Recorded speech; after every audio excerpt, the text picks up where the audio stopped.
অল্প আমলেই নাজাতের জন্য যথেষ্ট। অল্প আমলে নাজাতের জন্য যথেষ্ট, যদি আমলটা কার জন্য হয়? আল্লাহর জন্য। কার জন্য? আল্লাহর জন্য যদি হয়ে যায়, আল্লাহ বলছেন তোমাদের সব আমল হতে হবে আমার জন্য। قل إن صلاتي ونسكي ومحياي ومماتي لله رب العالمين।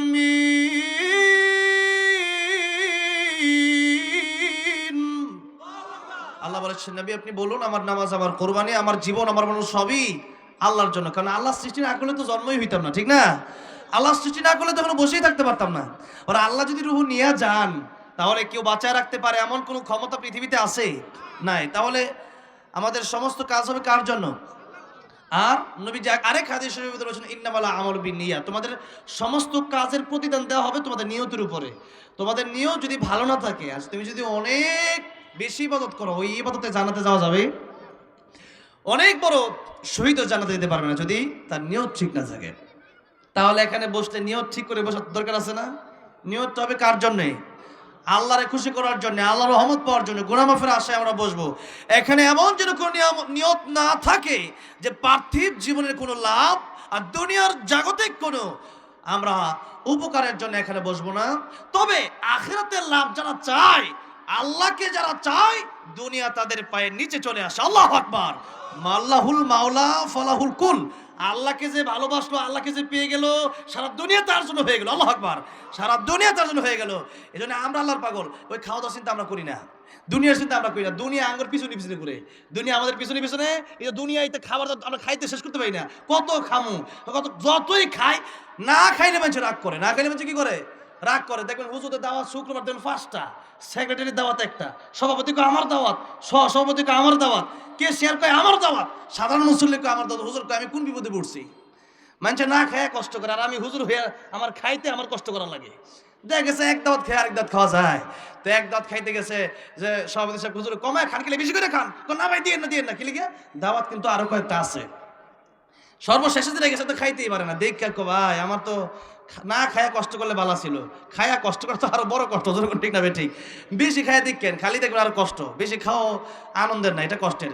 মোটামুটি কিছু জায়গা খালি রাখা, খাওয়া দাওয়ার পরে কিছু জায়গা নবীজির সুন্নত হলো এক ভাগ খাওয়া, এক ভাগ খাবার দিয়া পেট ভরা, আরেক ভাগ পানি দিয়া ভর্তি করা, আরেকটা ভাগ খালি রাখা, যাতে করে ইবাদতে শান্তি পাওয়া যায়। পুরোপুরি পেট ভরা থাকলে দেখবেন আপনি আমলে শান্তি পাবেন না। নামাজে যাবেন দেখবেন খালি কেমন লাগতেছে, পেট ভরা, শান্তি পাবেন না। এই জন্য এক ভাগ খাবার দিয়া পেট ভরা, আরেক ভাগ পানি দিয়া ভরা, আরেক ভাগ খালি রাখা। কিন্তু আমরা যখন খাই একবারে গলা পর্যন্ত খাই, ঠিক না? একবারে গলা পর্যন্ত খাই। এখন দেখা গেছে যে কথা বলতেছিলাম যে খাওয়াও এটাও একটা কষ্টের ব্যাপার, বেশি খাওয়া। তো দেখবেন যারা আল্লাহর জন্য পাগল হয়ে যায়, উলামায়ে কেরামদেরকে অনেকে হাসি মানে টিটকারি করে যে হুজুর কাঠমোল্লা আর দাওয়াত খেয়ে বললে খেলে দরবারে না। হুজুরে আপনি দাওয়াত না দিলে কি হুজুর দাওয়াত খেয়ে বললে দরবারে? আপনি দাওয়াত দিয়েছেন দিকে হুজুর আরো বলে যে দাওয়াত রাখতে পারবো না। না আপনি দিলে হুজুর বিপদে পড়ে, দাওয়াত কয়টা খাবো শুক্রবারে? এই জন্য যারা আলেম, যারা কোরআনের পথে চলে, যারা আল্লাহর পথে চলে, এদেরকে খাওয়ায় কে? সবাইরেই খাওয়ায় আল্লাহ। কিন্তু যারা আল্লাহর খাঁটি আশিক, যারা এদের খাওয়ার চিন্তা করতে হয় না, এদেরকে আল্লাহ খাওয়ায়। আমরা চাইলের দাম কত এটা আমিও জানি না, যদিও মাদ্রাসায় কত এটা হেরা কিনে, কিন্তু চাইলের দাম কত এটা আমি জানি না। কারণ প্রত্যেকদিন তো মানুষের বাড়িতে খাই, কথাটা বুঝছেন না? আজকে এনো খামু, কালীগঞ্জ খামু, কালকা গিয়ে আবার সিলেট, কালকা মাহফিল সিলেট, এই মৌলভীবাজার গিয়ে খামু। তাহলে খাওয়ার চিন্তা চিন্তা করতে হয় না, বুঝছেন না?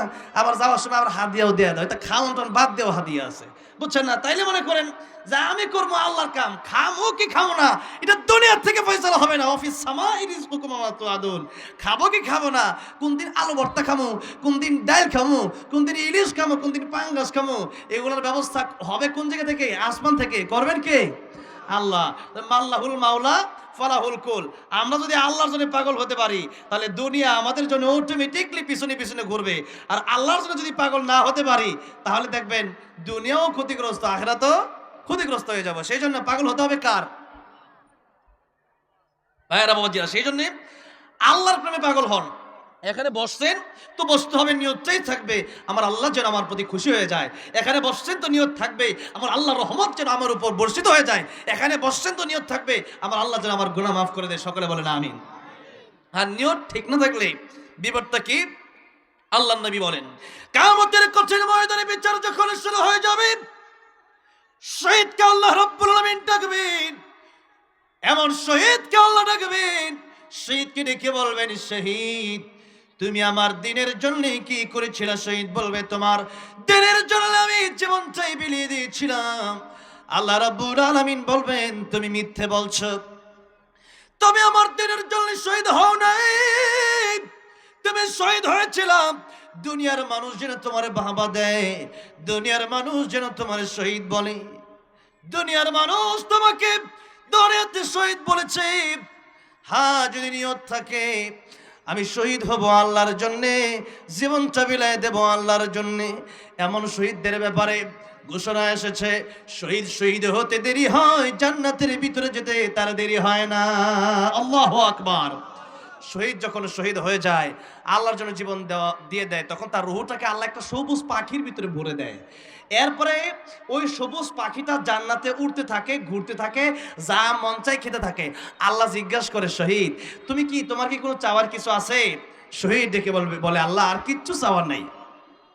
আল্লাহ রাব্বুল আলামিন বারবার যখন জিজ্ঞাসা করে, শহীদ বলো না তোমার কি মনের কোনো আরো আশা-আকাঙ্ক্ষা আছে নাকি?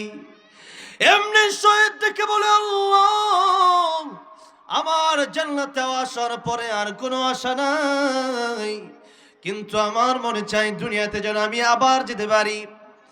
আমি যেভাবে দুনিয়া থেকে শহীদ হয়ে জান্নাতের ভিতরে এসেছি, আয় আল্লাহ এরকম শত শত জীবন যদি তুমি আমার দিতা, আর এই শত শত জীবন যদি আমি তোমার দিনের জন্য শহীদ করে দিতে পারতাম, শত শত জীবন তোমার রাস্তায় যদি আমি বিলিয়ে দিতে পারতাম, তোমার রাস্তায় যদি আমি কুরবান করে দিতে পারতাম, আল্লাহ রাব্বুল আলামিন আমি আবার ফিরে যেতে চাই, আবার আমি শহীদ হতে চাই।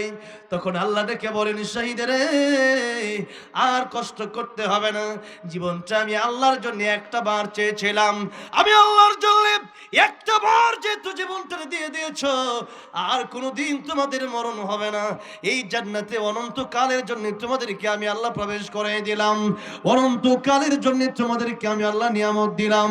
ও শহীদ ও জান্নাতি, আর তোমাদেরকে কষ্ট করতে হবে না, দুনিয়াতে আর যেতে হবে না। একটা বার আমি আল্লাহ রাব্বুল আলামিন তোমাদেরকে পরীক্ষা করতে চেয়েছিলাম, পরীক্ষায় তুমি পাস হয়ে গিয়েছো, এই জান্নাত থেকে আর কোনোদিন তোমাদের বের হওয়া লাগবে না। আর একটু জোরে কোন সুবহানাল্লাহ।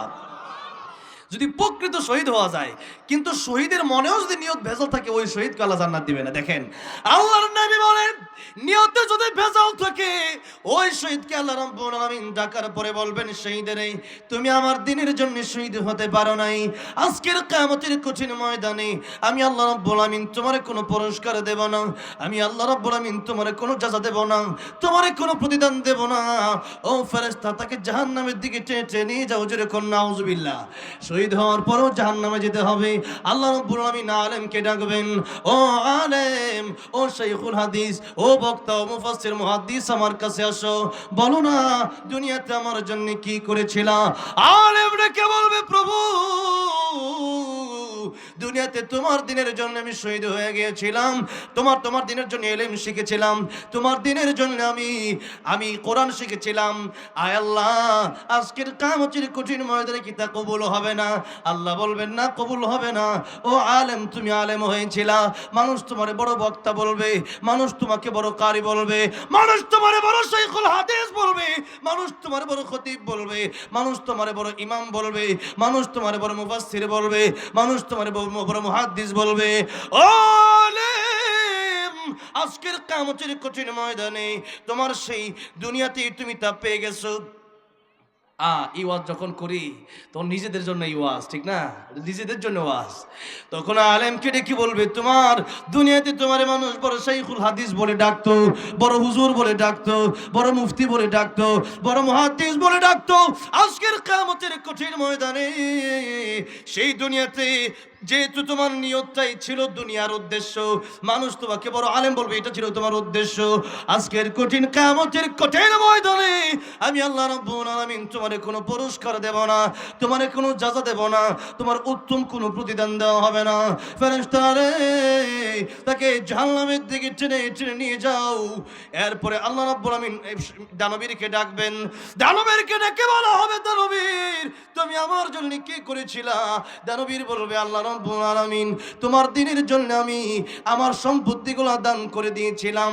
আল্লাহ রাব্বুল আলামিন বলবেন, তুমি মিথ্যে কথা বলছো, তুমি তো আমার দ্বীনের জন্য দান করো নাই। মানুষ তোমাকে বিশিষ্ট দানবীর বলবে, সেজন্য তুমি দান করেছিলা। দুনিয়াতে তোমার পাওয়া হয়ে গেছে, আজকের কঠিন কিয়ামতের ময়দানে তোমাকে আমি আল্লাহ কোনো পুরস্কার দেব না। সুতরাং ফেরেশতাদেরকে ডেকে বলা হবে, ফেরেশতারে এই দানবীর দুনিয়াতে দান করেছে লোক দেখানোর জন্য, আজকের কিয়ামতের ময়দানে জান্নাত তার নসিব হবে না, বরং তাকে টেনে হিচড়ে জাহান্নামের দিকে নিয়ে যাও। জোরে কোন নাউযুবিল্লাহ।